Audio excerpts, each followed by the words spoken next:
Welcome back, Silver and Blue Huddle, episode number 17. The boys are back. The full Cowboy Nation is back. We got Esberg Corner. We got my man So Amazing. We're back after taking a week off, but the full team is back. The gang is back together. So you guys know you guys about to hear a lot of Cowboy Nation and a lot of other things related to football, man. But the Cowboys didn't play this past week. They've been not playing for the past couple weeks. I mean, this is kind of, I wouldn't say that it's new, but it's kind of strange not seeing Cowboy football this late in January, especially when I was expecting to see the Dallas Cowboys play this late in January. So it's kind of lonely, but we gonna be all right. I'm gonna be all right, Cowboy Nation. We're gonna be all right. But welcome back, fellas. It's good to have you back. We got a lot to talk about. I'm glad to be back.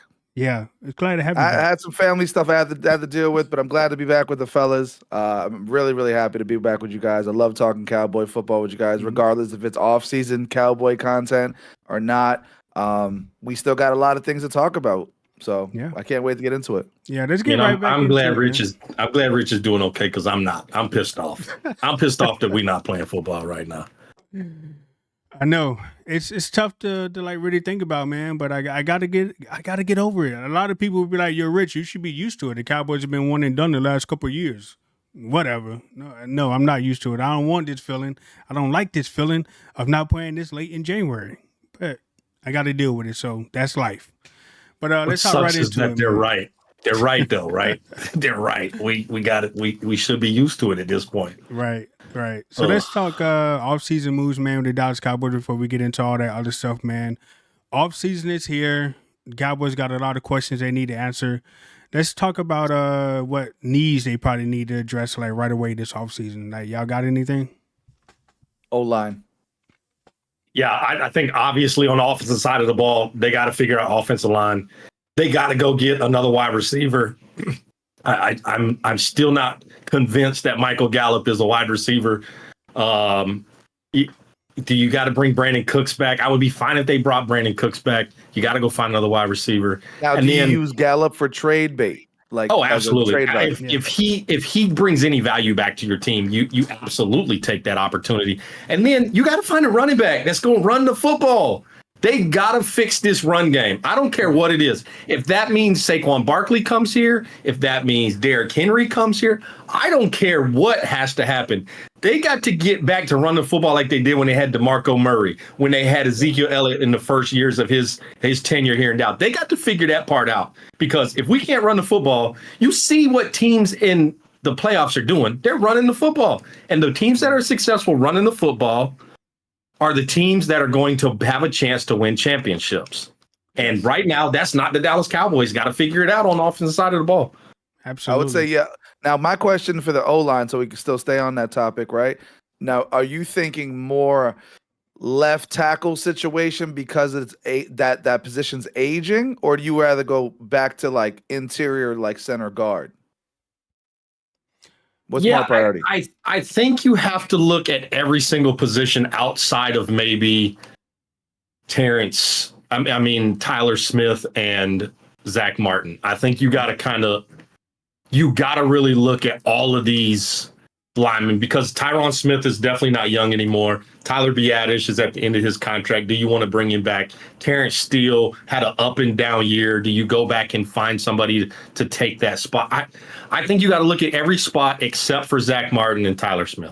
Really, I think left tackle, Rich and Expert, is definitely priority. The reason why, correct me if I'm wrong, Dak is coming back and McCarthy's coming back, right? It's like a win or else situation. So I think as an owner, if I was a GM, I would think, let me go get a left tackle, a young one that Tyron Smith can kind of mentor a little bit in practice and training camp and things like that, because I'm not confident that Tyron Smith is going to last the whole season.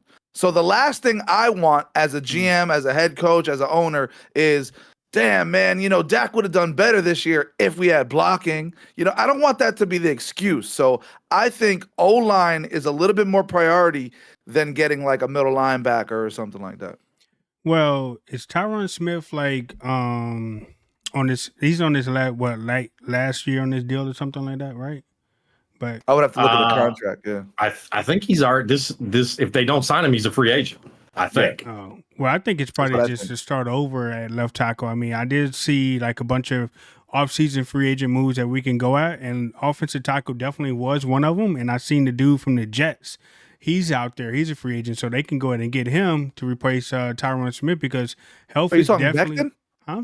Becton? I can't remember his name, but okay. With Tyron Smith having problems staying on the field, like if we can save some money, I don't know if he's on the contract. If he's on the contract and we can save some money by either trading him or cutting him, we need to go ahead and just bring somebody else in. But so you rather bring in a veteran, like not a veteran, but like somebody that's been in the league already. I just want somebody who can produce. I don't care if they've been in a rookie. Yeah, exactly. Just someone that can block a defensive end and keep Dak Prescott upright and blocking this running game. Yeah, okay, I don't care how many years you had. Just do your job. If you can do your job and protect the quarterback, come on to the Dallas Cowboys, baby. Okay, so we need you. So I was telling Esbert, like I seen some free agents that we can target, right? And it's definitely positions that we need on the team. Offensive tackle, I seen middle linebacker, and I seen running back. Derrick Henry definitely is up there, but I think there's some other people that we could probably target as well if we can't get Derrick Henry. Some of the good news that I did hear around the circles is that Jerry Jones did say once again that the Dallas Cowboys are going to go all in this offseason. So we're going to see how that's going to work out because he didn't said that before and ain't really signed nobody, but we'll see how that's going to work out. But I mean, this is my problem with that is that does that not apply during the regular season when guys start getting hurt? You don't want to go all in and go find somebody, right? Right. 100%. So he said that on the morning show. So we'll see what that's like. But I mean, as far as the linebacker situation, we are going to get Overshawn back. Hopefully he can come back and produce. Van Der Esch, I don't know if he's going to be back on the team, but before he got injured, he was kind of producing, but his big Achilles heel is his injuries.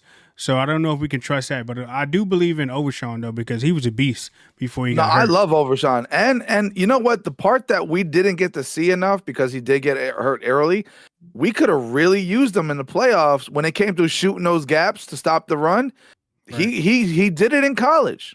So, you know, Overshawn could have done that. I would like to see him come back. Van Der Esch would be a miracle. If he comes back and has like the comeback player of the year type situation, that's a plus, right? And then, you know, Mazi Smith,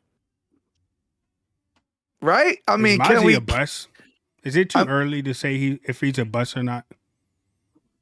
He ain't no Jalen Carter, but is he a bust? I mean, if he's not one of those guys where you're counting on him this year, right? Like, I mean, you wasted a first round pick on this guy. And he got the strength too. That's the thing. He got the strength, but it's like, I know. I feel y'all. It's like a head scratcher. It's a head scratcher. I want to know what it was though. Like, was it work ethic? Was it you're not in the film room? Mm-hmm. Is it technique you haven't figured out? You didn't understand like how the NFL is so much different than college. Like there has to be a reason why a guy with that strength that was touted so highly. I mean, people talked about Mazi Smith like he was this next great thing coming out of college at the defensive tackle, and he was invisible. I mean, he was John Cena this year. You couldn't see him. He was just non-existent. Where was he? And like you saw them try and force sometimes where he's in the game, and it's like, guys, it's not working. He's getting beat on double teams. He's not holding his ground. He's not going in the right. How many times did a linebacker have to go up there and tell him where he was supposed to be at? Like you at game 15, 16 of the year, that cannot be you at defensive tackle. There's 3 gaps for you. 3. How hard is it? Right. It can't be that difficult. So for me, Mazi Smith has to show something early for me to give him a pass for last year. Now, if he comes out and he balls, then Mazi Smith was a great pick. Great. Maybe he just needed a year to acclimate. Maybe he needed another offseason, kind of understand the NFL. I don't know. Right. I think that's the pressure of being a first-round draft pick, right? Because think about it. If this guy's like a 3rd or 4th round for us, or even deeper into the draft, we're not really talking about it like that. We're like, oh, he's a development player, blah, blah, blah. But because he was our number 1, we wanted him to dominate early, and that's He was just out of supposed the to be fan that run base. stopper for us. We Yeah. talked about it on this podcast. He's supposed to be the guy that plugged the middle up, and we were ready to go with a big, huge defensive lineman that's going to plug it up with Jonathan Hankins. We had the interior set. Yep. And it's been the exact opposite. He was no help to us this year. We wasted a first round pick. Then you have to start looking at who else could we have picked besides Mazi Smith. At that point, right, last year. Yep. I agree. But let's stay on the defensive side of the ball as well. Dan Quinn, where's he going to go? I mean, this time last year, he told us quickly whether or not he was going to stay or leave, and he chose to stay with the Dallas Cowboys. Now it's been, like 2 weeks? And we haven't really heard if he's going to be returning.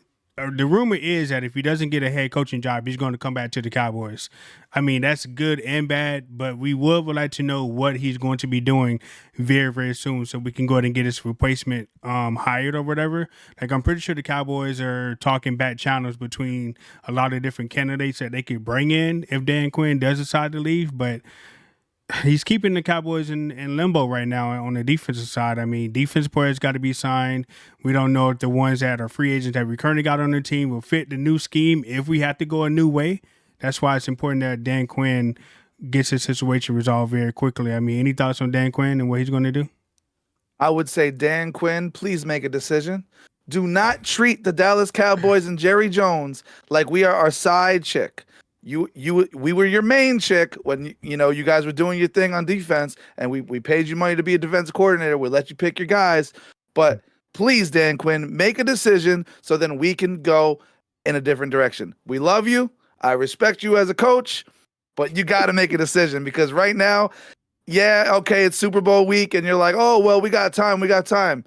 I get it, but if you haven't made a decision and it's past Super Bowl Sunday, I'm going to be a little nervous. So, Dan Quinn, make a decision, brother. Right. Yeah. I mean, obviously, we think he's up for the Seattle job, right? And so I think that's really the last one that we're going to look at and say, okay, this is a potential landing spot for Dan Quinn. And so if he knows the organization, because he knows those guys, right? So if he goes to Seattle, all the more power to him. I'm happy for him. Again, Rich and I talked about this. If Dan Quinn decides to go, I don't care because his defense got carved in the playoffs and there was no adjustments. Right. So I'm fine if Dan Quinn goes, but then again, I'm also fine if he stays because we know these guys love Dan Quinn. These players love Dan Quinn. They talk about him quite a bit. And so I get the fact that Micah wants him back, Trayvon wants him back, all these guys want him back. That's great. I would love to have him back. But like So Amazing says, stop making us wait. Let us know. If you're coming back, let us know. If you're not coming back, let us know. Because you're right. We need to make a decision with our coaching staff now. Let's just promote Al Harris. Like, look, Dan Quinn, it's been great. We appreciate it. Let's just promote Al Harris, get in here, and let's get this defense going. Because if you look, defense wins championships. Yeah. I mean, look at the playoff games we just saw. So you're saying hire within? You rather hire within than go outside? Yes, I like Al Harris. I like Al Harris. I hope they make a decision to put Al Harris in that spot if Dan Quinn does not come back. He has had one of the best secondaries multiple years in a row in Dallas. 100%. Now, he's going to have to bring some people onto that coaching staff that coach linebackers, coach defensive line, which they have those guys. But I would be perfectly fine with Al Harris getting a chance in Dallas. I mean, it can't be any worse than last year in the playoffs because that's what it boils down to. I don't want to talk about regular season. Regular season is over with. We need someone that's going to get that dog in them when it's playoff time. Right. And that is it. And I agree. And now that you bring that up as well, like with Dan Quinn and Mike McCarthy, like the Dallas Cowboys had basically two head coaches on a team and they couldn't get it done. That's what's so disheartening about the Dallas Cowboys and how they came out and performed in the playoffs. Like you got two head coaches that no other team actually has that in the NFL, at least I don't think, but two head coaches, actually two head coaches that went to the Super Bowl and your team came out there and played unprepared. Like they didn't have a care in the world and they played like crap. Like how was that possible? Like both sides of the ball play so bad with two head coaches on your team. Like maybe the offense come out and play bad, but the defense come out fired up, or vice versa. But having two head coaches should have been a huge advantage for the Dallas Cowboys, not only in the regular season but also in the playoffs. And like I don't understand it. Two head coaches and you just come out and play like that. Like that just oh my God. It's got to start being unacceptable for Cowboy Nation. Yeah. And I'm not even talking about the fans, because obviously as fans we are upset. We're tired of this nonsense. But it's got to start being unacceptable in that booth up top with the Jones family and those guys. Because if you look at it, you talk a lot about being all in, but you don't make the moves to be all in, right? Van Der Esch goes down, Overshown goes down, and you basically, and we talked about this, they basically have Marquise Bell, a 200-pound safety playing linebacker, and teams are licking their chops running through gaps. And so for you not to make any moves to do anything to help your team, you know, during the season when you start losing people to injuries, that's the part I got to see change from the up north in that booth with those guys in the Dallas Cowboy organization. You made a mistake on Mazi Smith, fix it right now. Go get somebody. I don't care who it is. Spend the money. You got the cap. Go to Dak Prescott. Look, you want to play quarterback for the Dallas Cowboys? That's made you all this money? Restructure your contract so we can sign some players to help you win a Super Bowl. If you truly about winning the Super Bowl, then help us help you. And I think a lot of times Jerry loves players and he pays players that he loves sometimes, and he lets people go that really could help us instead of paying them. Oh, yeah. and he does fall in love with players. I mean, he'll keep them for long times too. Yeah. Yeah. I mean, look at the 49ers. They go and get Chase Young in the middle of the season. Yeah, now, and that's what I'm saying, right? It's like back to the all-in thing. It's you're telling me the only linebacker you were able to find was Rashad Evans, and then we didn't even keep him. That was trouble. Oh yeah, I know, yeah, but like you kind of got a little trouble. Yeah, you got to throw it in there. But like that's what I'm saying. Like you got a whole league, right? And you got Dan Quinn, which is a defensive-minded genius. You're telling me, Dan Quinn, you didn't have not one idea in your head, like, hey, Jerry, I got this guy that knows my system. Can we bring him over? Like there was so many people. You know, I look at NFL teams all the time, right? And they're making playoff runs or they get to that first round, right? Of the playoffs. And what do? They sign those last minute guys. Dalvin Cook got picked up real quick by the Ravens. You're like, they're always adding these guys real quick, right? And it's like, you're telling me we couldn't find one middle linebacker? That blows my mind. Yeah.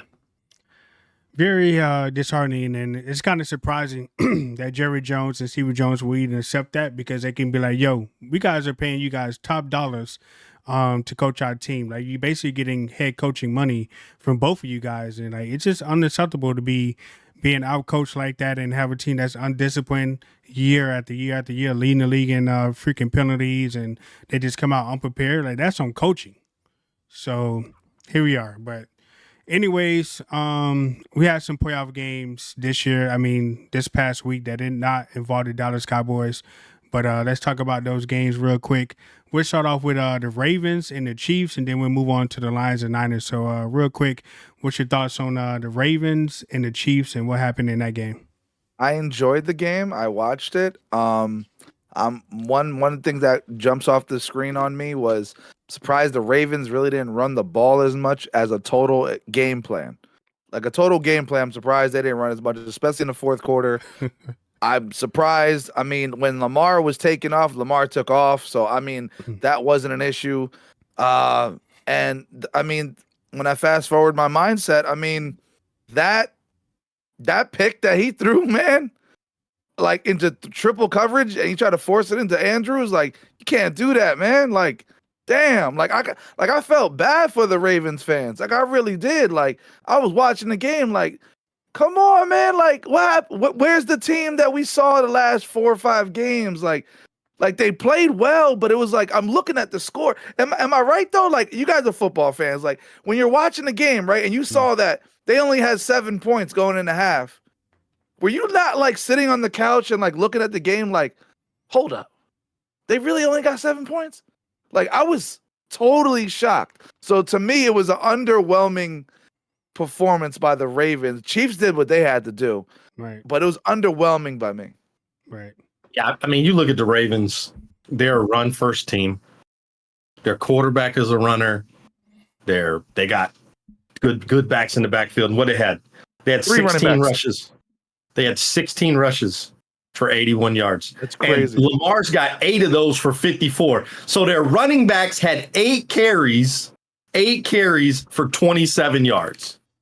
Wait, I got one play. He's talking about running. I don't know if you guys remember. There was this one play where I think it was like third. I think it was third and short. I think it might have been 4th and 1. I think it was 4th and inches, and they went for it. First half, they gave the ball to Justice Hill. I was like, "Where's Gus Edwards?"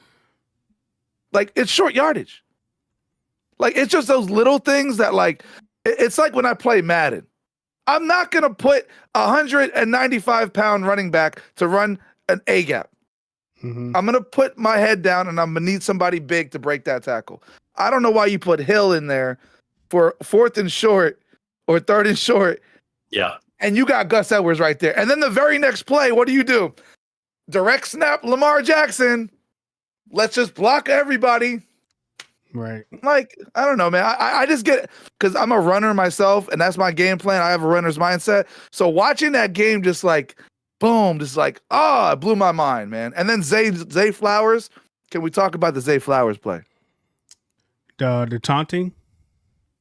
Well, the taunting and then the guy that he taunted against made the play against him and knocked it out before the goal line. The same guy that he taunted, shout out to Zay Flowers. I think he's a phenomenal player, but those are young rookie mistakes. You can't make that in the playoffs, man. You punch that the penalty was bad. So it already sets you back 15 yards, right? And then your offense has to drive down the field, right, expert? And then, all right, Zay, here, make that play. He goes to dive in that end zone, and the same guy he taunted punched that ball out and made a play. He's a rookie. Rookie mistakes at the wrong time. Obviously, the Ravens shot themselves in the foot quite a bit in that game. But I think it comes down a lot. And you ask Raven fans, it comes down to that coaching staff. It's the same thing with the Cowboys. It's coaching. And it's like, guys, we got to stop making stupid mistakes when the game. There's no week 19. Like, you don't win this football game, it's a wrap. Like, we're done. Right. Like, there's no coming back from this. You either win this game or you book your golf trip. That's how this game works.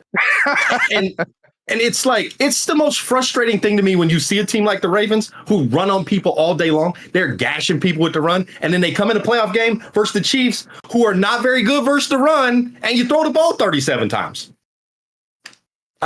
It's just mind blowing how these coaches get paid millions of dollars, and this is what they come up with. Right. Agreed. But definitely shout out to the Chiefs, man, for making it back to the Super Bowl again after defeating the Ravens. They've been in the Super Bowl, for the last 5 years. So shout out to the Chiefs, man. They just found a way to win. I know a lot of people didn't even give them credit this particular season to even do anything. But shout out to them boys, man. But that's the first game, the AFC game. Now the most anticipated conversation or the game that people want to talk about. I didn't really care too much about the game. I mean, I was kind of disappointed that the Lions did what they did. But let's talk about it, man. Lions, 49ers, like they played with my emotions. What is your opinion first, Rich? I need to hear yours first because that game was wild, man. For me, I blame that whole game on the coach, like Dan Quinn. He said coaching. You on the road, take your points. Every time you're on the road in the playoffs, you take your points.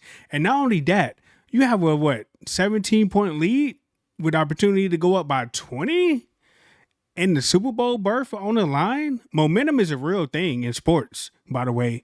So you kick that field goal, you have a 20-point lead, and then you got to kick off the ball, and you never know where. I'm not saying that if they kick the field goal, they still are guaranteed to win, but the chances of winning were still going to be sky high if they take their points. And then I don't get in the fourth quarter when it was 27-24 on fourth down again, instead of tying the game up with 8 minutes left, he goes for it again. Like, bro, what are you doing? Like, tie the game up. It's still 8 minutes left. Your defense is kind of still playing good, sort of say. I mean, with 8 minutes left, I would love to play defense. Like, they're not gonna have a freaking 8-minute drive, bro. And if they do, you kind of deserve to lose. But Dan Quinn, man, I know he said that is the identity of his team. He's done that all year long. That's what really got them there. That's what got you there. Cool. But now that you're there, adapt a little bit. Change it up. Super Bowl berth on the line, bro. You're doing it for the city of Detroit, who ain't seen no winner in 32 years. You hosted 2 home games. The crowd was wild, bro. Like, you robbed the city of seeing their team in the Super Bowl. Like, you're not going to lose a 20-point lead or a 17-point lead unless you come out and do super stuff like that and then fumble on the next possession and do crazy stuff like what. You got David Montgomery, who's been your workhorse the entire season. What the hell you got Jamar Gibbs in the game for? Like, when you're trying to just eat up clock and chew clock up. Put your workhorse in there, Montgomery, have him eat up the clock a little bit. But that was all coaching, man. Dan Quinn at his finest. I think he robbed his players of opportunity to be in the biggest game of their careers, and he robbed the city of Detroit as well. Like, bro, kick the field goals, man. Take your points on the road, dog. You learned nothing from Dallas. He learned nothing from that game. He learned taking too many risks. But, I mean, like, yeah, that first – now, an expert's going to love what I'm about to say. Do you feel it's Dan Campbell that's just straight going for it all the time, building identity? Or do you feel like it's analytics that is in his headset all season, a guy telling him in his ear, hey, the numbers say go for it, the numbers say go. Do you think it's because, remember, this is not just football. It happens a lot in baseball. They got these geek analytic guys that are up in the booth that are doing the numbers and crunching the numbers, and then they get inside the head coach's head and they're like, the analytics say this is like 70% chance, blah, blah, blah. Do you think it's an analytical thing? I definitely think there is that side of it. For sure, there's that side of it where they go, the analytics say at 4th and short, at this point, you gotta go for it instead of versus kicking the field goal. Obviously there is that part of the game, but I don't think that's anything to do with the Lions. I think Dan Campbell is one of those guys that says, you know what, we're gonna get knocked down, we're gonna bite your kneecap off when we get back up. You're gonna knock us down, we're gonna bite the other kneecap off. But if you look at that game, they're up 17. Or they're up 14. They could have kicked a field goal. They go up 17. They don't kick the field goal. Then the 49ers say, okay, we're just going to drive right down the field. We're going to put the ball in the end zone. All of a sudden, it's a 1-possession game. Then you have the turnover, and you look up, and all of a sudden, the 49ers are in this football game, and there is nothing you can do about it. Because once that momentum swung to the 49ers, it was a wrap. You were done. Right. And I feel like that momentum, like you explained it perfectly, right? Because that's football, right? That's football swinging the momentum. Now, at that point, that's like, again, I play a lot of Madden in tournaments, right? If that was to happen to me, I'm like, oh man, I'm losing this momentum, man. I can't look. I fumbled. They scored again. They're up 27. They got 27 points. The next time I get into field goal range, in my mind, you know what, man? Let me take my 3 this time. Let me tie the ball game up and see what I can do. That's the way I look at it. But like you said, like it's a mindset that they've had all year, and I feel like the mindset was what handicapped them. And I get it. Like this player dropped the ball, that player dropped the ball. They could have caught this one, this and that. They had a great play calling. I heard it all, and I don't know, man. I didn't find no analyst that said, hey man, that was a good call. Right. Like the first 4th down, yes. The second 4th down, come on, because like let's talk about what happened after that, right? So now you missed 2 4th downs. It's 27-24. You're losing now. Then what do the Niners do? They keep that momentum up because they just stopped you. And they drove down the field again and scored. So now they're scoring. It's 10-point lead.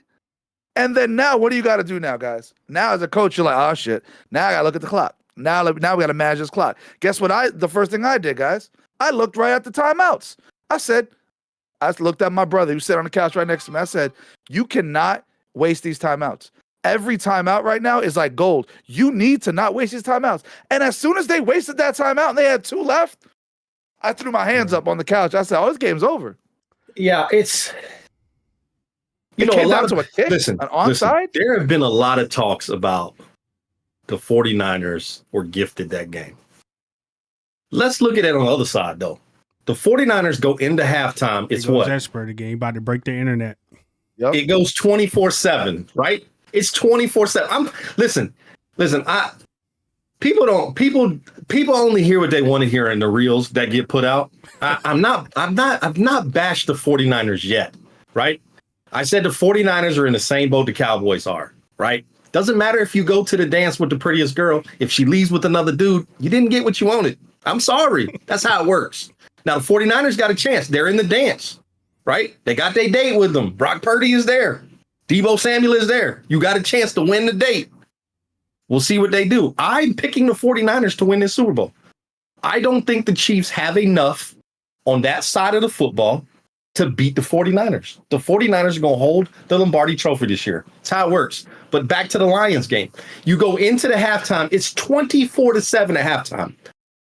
Now, being a coach, I was a defense coordinator for high school, being a defense coordinator and a head coach for high school. I want to tell you as a defensive coordinator what I'm saying to my team in that locker room as the Lions. And I say, guys, listen, it's 24/7. I'm not going to give you this at 0-0 at halftime. I'm not giving you that. What I'm going to tell you is you have an opportunity to put this game away right now when we come out this locker room. They get the ball first. You hold them to 0 points, force a turnover, get them off the field, and put the ball back in this offense hands, and we go down and get any points. 3, 7, it's 27-7, it's 31, whatever it is, this ball game is over. And what did the Lions do? They gave a big run after big run. Brock Purdy's running. Brock Purdy's finding Deebo Samuel, and they went right down the field and got 3 points. And all of a sudden, the 49ers are like, game's not over, right? Now we're only down 14 with this high-powered offense, with these weapons, with the way Brock Purdy is playing, Deebo Samuel, Ayuk. They still hadn't gotten a tight end involved. I mean, he was non-existent in the first half. He don't have like one catch. Then you got arguably the best running back in NFL, and Christian McCaffrey behind you. And you get his 49er team just a crack of light in the tunnel. These guys run through that. And what happens? The DB for Detroit drops a pick, hits him in the face. Brandon Ayuk catches the ball. And all of a sudden, what was a 24-7 game is now 24-17. And that place in Santa Clara, they were going nuts, right? You could hear it. The stadium is going nuts, right? So obviously, when they get the touchdown to Ayuk, it was because Dan Campbell decided, you know what? Let's not put points on the board. Let's just go for it. And I get that mentality because, like, we had the same mentality when we played Madden, right? If I go for it here and I get the first down or I get a touchdown, this game's over with, right? Right. That doesn't work in the NFL. There's NFL players on the other side. They know what you're doing, too. They watch the film. And so they get the stop. Ayuk gets the touchdown. And then you come out and you got Gibbs in, and he doesn't know where he's going, right or left. He bumps into Jared Goff. He never truly gets the ball, gets it ripped out, and all of a sudden, it's a 0-0 ball game in the third quarter, and the 49ers have all the momentum. So what does Dan Campbell do? He said, I'm not taking the 3. You know what? Later in this game, I'm not taking the 3 again to tie the ball game. I'm going to go all in. And if we lose, we'll just chalk it up to this is my coaching style. And this is how we are. This is Detroit football. We'll see y'all next year. I just don't get that mentality as a head coach to say, I'm not going to give my team an opportunity to win this football game with 8 minutes, 7 minutes and change left. Kick the field goal. We got a great field goal kicker. Put the ball through. It's 27-27. Now you put that momentum back on your side. Plus, then you have the 49ers thinking, okay, We've battled all the way back, and now it's tied again. But what happens? They don't kick it. The 49ers go all the way down, score a touchdown, and out. It's a 10-point game at that point, and it was a wrap. Yep.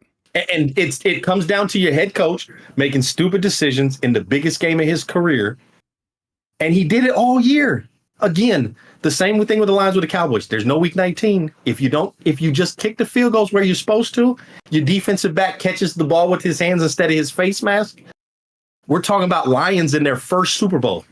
Right. And that's what And that's what I thought would have drove him to take the points. But that's the thing. He hasn't done that all year, right? They talked about it in the game, right? I saw they talked about he goes for it on fourth down more than any other team in the NFL. And it's cute, right? Fans are all like, yeah, we go for it. That's cute. But in the NFC Championship game, where it matters, like this is a chance to go to the Super Bowl. You can't do that. And not everybody gets a chance to go, bro. Like this is not like, what the Chiefs and what the Patriots have done, like in the past recent, like 10 to 15 years that we've watched football. Like it's not easy, Right. And Right. guys like Brady and Patrick Mahomes now and stuff like that. Like, yeah, it looks easy. Like, shout out to my guy Isaiah Pacheco from Rutgers. I gotta throw it out there, bro. He's second year in the league, and he goes to 2 Super Bowls. That's crazy. You know how rare that is? But you look on the other side, look at the 49ers. We talk all about MVP, and we always put Dak in that talk. They got a squad though. MVP Dak was legit in the real regular season. Now he didn't show up in the playoffs, but who did show up? That little kid Brock Purdy for the 49ers. You talking about Mr. Irrelevant. They give that to the guy that gets picked last, right? Like when you at the playground, they like, nah, I guess I'll take him, right? I guess if I have to, so the teams can be even. That's Brock Purdy. And what has he done? He's taken his team now to the Super Bowl. He's been in 2 NFC championship games. Yep. At some point, this is the part that's got to piss Cowboy fans off the most. Yeah. Right? I'm sorry to say it, yeah. Because we got the same weapons. They got Deebo Samuel and Brandon Ayuk. I'll take CeeDee Lamb and Brandon Cooks. And they're doing it with a quarterback that gets paid like a quarter of what our quarterback gets paid. The dude's living at home with his parents. He's going to get a payday, right? Well-deserved payday, because we'll get a 49ers. I'll get a 49ers crap every day, right? Because I can't stand the 49ers. I'm sorry, I'm a Cowboy. Yeah. I can't. It's in my blood, right? Yep. It's the same thing with the Eagles, the Giants. I can't stand them. I don't want them to win the Super Bowl. I ain't gonna lie. The Super Bowl goes for 37 overtimes, and they just give everybody a second place trophy. It's my hope, right? Because I don't care who wins, because it's not my Cowboys.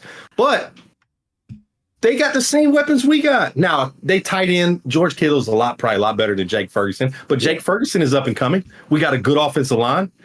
They got a better running back. Christian McCaffrey's the top running back. Well, Tony Pollard was a beast last year as the second option. Our defense was top defense for the whole year. This is why but you know what Cowboy Nation does? We get on Twitter after the game and we fight against each other. And while we got to watch Brock Purdy go win a Super Bowl. Listen, I dog the 49ers a lot on this podcast. Rich will probably make a reel out of this. Salute to all the 49ers and their fans. Congratulations on the Super Bowl appearance. Go win the whole thing.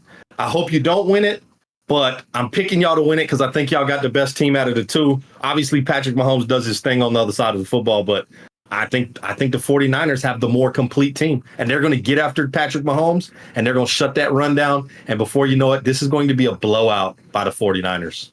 I don't know, man. You gave them too much damn credit. I don't know if I can sit and edit that, bro. Like, he's talking about personnel, though, Rich. I'm just letting you know. Listen, at the end of the day, you are what your record shows. Yeah. Right? And the Cowboys had an opportunity to beat a Packer team that they're not talented like the 49ers. They're not veterans like the 49ers. Right. It's a young team. It's their first playoff game for most of those guys. And we got veterans on this team that have been multiple times. And we didn't come out to play. We let them dictate the pace. Absolutely. 100%.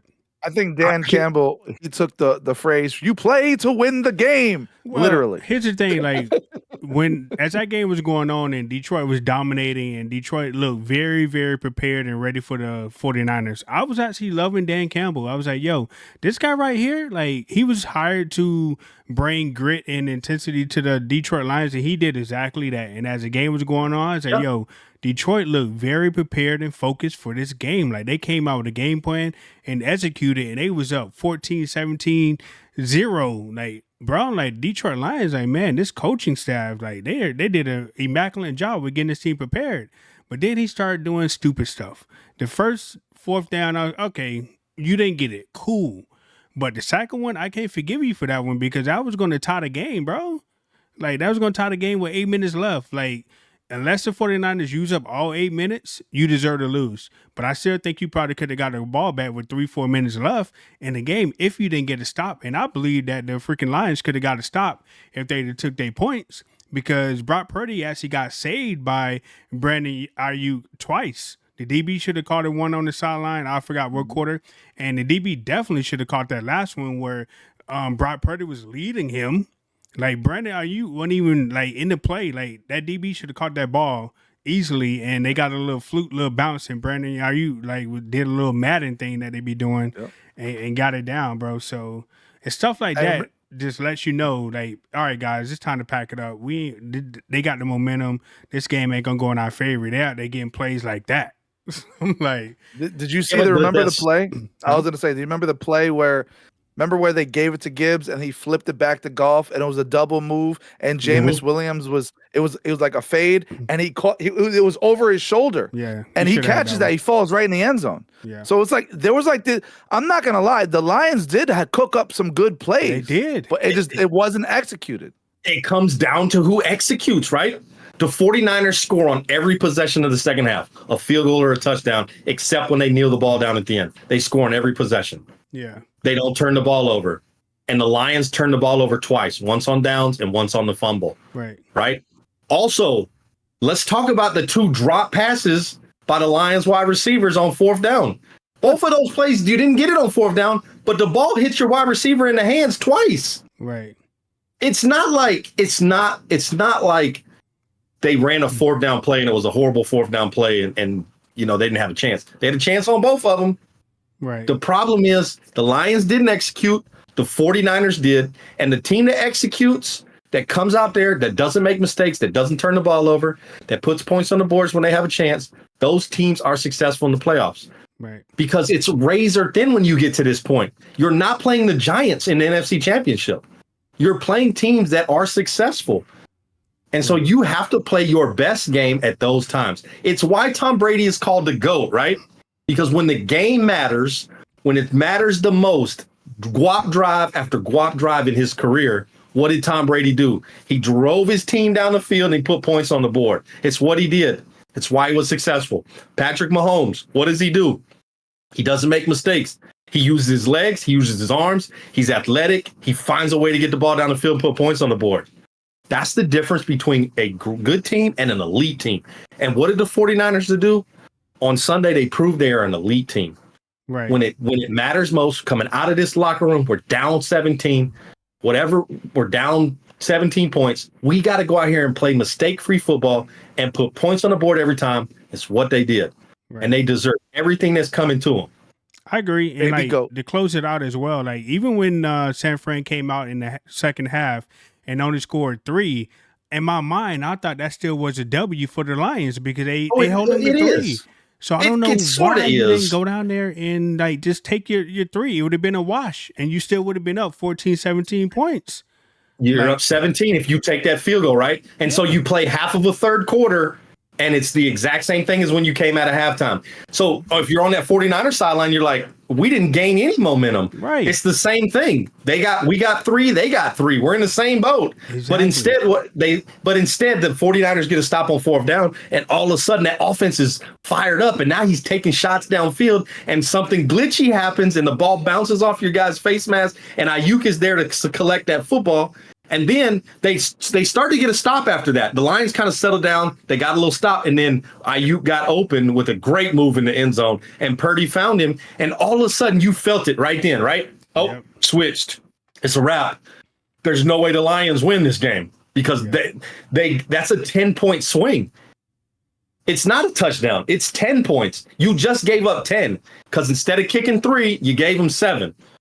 I went to a little small school, little in Texas, but I know 7 plus 3 is 10. And when you give up 10 points in one possession to a 49er team, you don't have a chance to win after that. Absolutely, man. Like I said, I thought that was a huge W coming out of the half and holding them to 3. And then you had the opportunity to put 3 on the board to make it a complete wash. Like, you got to think mentally, the 49er players would be like, man, we just came out the second half, had our best drive of the game, and we only got 3. And then they went down and they got 3, and we still down by 17 points. Like, I don't know what more we can do to beat the Lions. Yeah. But then the Lions got stupid, and then they helped the 49ers out, and then the momentum swung in the 49ers' favor, and it was a wrap. It really was. It was a wrap. I mean, if you put those 6 points on the board, it's 37-34. The Lions are going to the Super Bowl. Absolutely. And like I said, with a Super Bowl berth on the line, you would think playing on the road that the man will put his ego to a side and be like, yo, we got to game manage this game. Like, forget trying to score more points. We got to lead. We just need to manage the game out and hope for the best. And I think they would have been able to do that if they just took their points. And you got 2 good running backs. So it's not like you got to sling the football. Slow the game down, run the football, chew the clock, make the 49ers play aggressive, and you be smart about running the football. Take the shots where you can. It's like So Amazing said, they had a chance to take shots. They're running the football. They run the little double reverse throwback, and it's there. Yeah. They just miss one block, and the ball doesn't get where it needs to go. It's the little things that we look back at these games and like. Yeah, and it was gashing the 49ers on the ground, man. They was gashing them all night. Montgomery is going off in that game. Right. What did he end up with? Because he played well. Yeah, their whole running game played well, man. Montgomery, 15 for 93, averaged 6.2 yards a carry. And that's why you see Baby Goat over there in the Super Bowl, because they didn't make any mistakes. And Kelsey had 12 catches. They made no mistakes. And then you look at the 49ers, McCaffrey has 20 carries, 90 yards, 4.5-yard average, 2 touchdowns. And then Brock Purdy, 5 rushes for 48 yards for 9.6 yards a carry. Now, Purdy was clutch, though. I mean, I'll give him that. He did a good job. Listen, look at it. Next to Patrick Mahomes, he's the best quarterback in the playoffs. Right. I would have put Lamar in that category, but then they lay an egg versus the Chiefs at home. It's the same thing with Buffalo. They laid an egg versus the Chiefs. Like, it's frustrating. And look, Rich may have been over. I'm still pissed off about the Cowboys season. I'm gonna be pissed off. Until probably the playoffs next year is when I'm gonna be pissed off. I'm gonna be pissed. Like, I was mad. Like, I don't get it. And I could see if like they would have came out and like some fluke stuff would have happened or something, and something crazy happens, or if it's a battle back and forth. But for the way the Cowboys came out and played that game, where they just basically laid down on defense and on offense, that's what hurts the most, right? Not that they got beat, but that they beat themselves. And that starts. We talk about Dan Campbell and the Lions. That starts with Dan Quinn and Mike McCarthy with Dallas. Right. You listen, if a coach in the NFL ever comes out and says, we just weren't prepared, what does that tell you about your coaching staff? But that's like a dagger to the coaching staff, though. Right. To me, in the NFL, where you get paid millions of dollars, that's not an excuse I'll take as a Cowboy fan. Yeah, that's your job. You can never come to me and say, we just weren't prepared. We had 7 days to get ready for this Packer team, and we just didn't work enough to get these guys ready to go. No, sir. You got to go immediately. That's why I'm upset they didn't let Mike McCarthy go. Right. If I'm Jerry Jones, Mike McCarthy doesn't even get to go back in the locker room. Go to your car, and I'll bring your stuff out in a white box and let you know we appreciate your time here, but it's a wrap. He did the same thing with Garrett, though, didn't he? He let the clapper just hang on all night, every day. Yep. We'll get him next time. Listen, please don't get me started. Yeah, let's not get started on that. But So we talked about both games, AFC Championship game, NFC Championship game. Super Bowl is next week. We're not gonna. I don't want to get into the Super Bowl Not yet, yeah. detail because we lot got of time. like 2 weeks. I mean, if you guys want, you can maybe say your pick, and then we see if it changes by next week. But we can say the Super Bowl talk for next podcast. Yeah, I would save it more for next week just because there's a lot of things that can go into it, like even the gambling lines can change. You know, the people that are gamblers. What did it start at 3? Was it 3.5? No, it was 1.5. I think it's like 2 now, or something like that. Yeah, it's 2. It's 2 right now. Yeah, it was 1.5. 49ers are a 2-point favorite. Yeah, crazy. So we'll say that for the future podcast, man. Silver and Blue Huddle, episode number 17. The boys came back today. Espert, so amazing. The gang came back as well. So we'll see you guys next week. Thank you for all the love and support that you guys do across all social medias. We'll definitely get Espert's apology to 49 Nation up on the reel the way he gave you guys credit. So I want you guys to back off of him a little bit. I'm gonna edit that one up. He gave you guys a lot of love, a lot of credit. So when y'all see that, y'all be like, all right, Ed, you're a good guy because they killing my post. They on my post talking noise. They are, man. So remember, you can catch the Silver and Blue on all streaming platforms, Apple Music, not Apple Music, but Apple, whatever it is, Google, Spotify, all that good stuff. And till next week, man, we'll catch you guys next week. Go Cowboys. Hopefully they do something immaculate over the next couple of days, man. But we out. Peace out.